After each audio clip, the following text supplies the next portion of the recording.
Yo, what's going on? We're back with another game review, and this time we're talking about one of my favorite games ever in Resident Evil 4, but this time we're talking about the remake. If you're new here, welcome. If not, welcome back. If you liked the video, like and subscribe. Got a lot more content on the way. Now, this might date me a little bit, but I remember when the original Resident Evil 4 game came out. It was definitely one of my favorite games at the time. It is a survival horror game, and the original was released in 2005.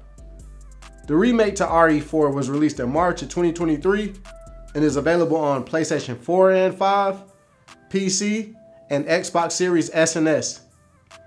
Both games were developed and published by Capcom, and the remake was developed on the RE engine. The game is played from the third-person shooter perspective that you see in the original game and also in the previous Resident Evil 2 and 3 remakes. It features Resident Evil OG Leon Kennedy, and Ada Wong returns in a guest role.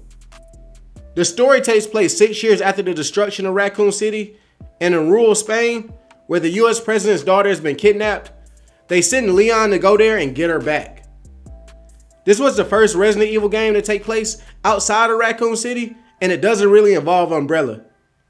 This time, Leon has to take on a cult in a secluded village. When he gets there, he finds out that the villagers have been infected with a mind-controlling parasite that has them doing the bidding of the cult leader. Leon has to deal with all of this as he searches for the president's daughter. He is originally escorted into the village by police officers, but after that the mission is his alone. Ashley, who is the president's daughter, will be accompanying you during certain times in the game, and it is your duty and responsibility to keep her safe.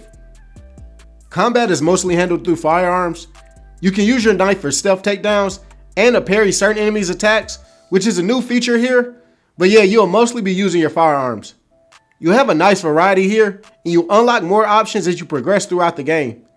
You have pistols, shotguns, rifles, magnums, and crossbows. You have throwables too, such as regular grenades and flash grenades. You can upgrade all of these different weapons. There is a merchant that you'll run into as you progress throughout each chapter. The merchant is where you upgrade your weapons, and you can also buy and sell items there as well. The merchant also has some mini missions for you to complete to collect special prizes, and a shooting range with different mini games for you to play. The shooting range will have games with all different weapon styles. I spent a lot of time in the shooting range. It can add a completely different style of entertainment for your gameplay. Here you will shoot at moving targets under the distress of time. You still have your classic Resident Evil crafting menu. You can combine different color herbs to create different healing potions.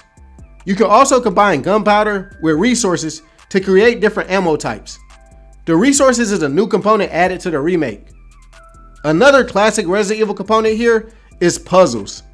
Resident Evil always have different puzzles that you have to complete to get to different areas and advance throughout the story, and this game is no different. Probably the biggest difference and upgrade from the original to the remake is the graphics and the visual. Pretty much everything looks better. The background and environment look way more detailed. The lighting also looks a lot better. For example, the shadow from moonlight looks so much more detailed, and how some areas are pitch black unless you have your flashlight on. I also think the enemies that you face look a lot better as well. There's just a lot more variety in the different enemy types that you face along your journey. Some are just more detailed and look better on the updated console, and others have completely changed and been replaced with a whole new enemy type. Now, another one of my favorite Resident Evil staples is Mercenary mode, and it's back here. You get to play as a variety of different characters in different locations and levels. You have a timer, and your goal is to essentially kill as many enemies as you can in a certain amount of time.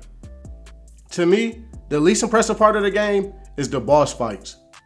These are probably my least favorite in the entire Resident Evil series. The cult leader is pretty boring. You don't have the fear of him that you get from Mr. X, Nemesis, or even somebody like Heisenberg from Resident Evil Village. I've enjoyed all of the other Resident Evil remakes that came out so far, and I was definitely looking forward to this one. I can pretty honestly say that I wasn't disappointed. Every element of the original has been upgraded and is at least a little bit better. Now, with all that being said, I give the Resident Evil 4 remake a 9 out of 10. If you made it through the video, consider leaving a like and subscribe. Got a lot more content on the way. Also, like I said previously, the anime channel is also on the way and it will be here soon. If you're a fan of anime and manga, be on the lookout for that. All right, until next time we're out, peace.